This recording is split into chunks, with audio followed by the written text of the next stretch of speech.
Daniel Bureeni installatsioon aastast 1986 otse kohe Louvre'i kõrval. Kõigest paarisaja meetri kaugusel on juba endine kuningapalee ja praegune maailma kõige uhkem muuseum Louvre.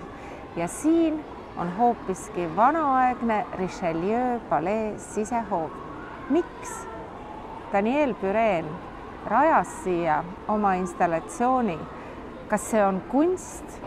Milline on tema signatuur? Must ja valge triip, kui laiad need triibud on ja miks nad just täpselt siin hoovis asuvad?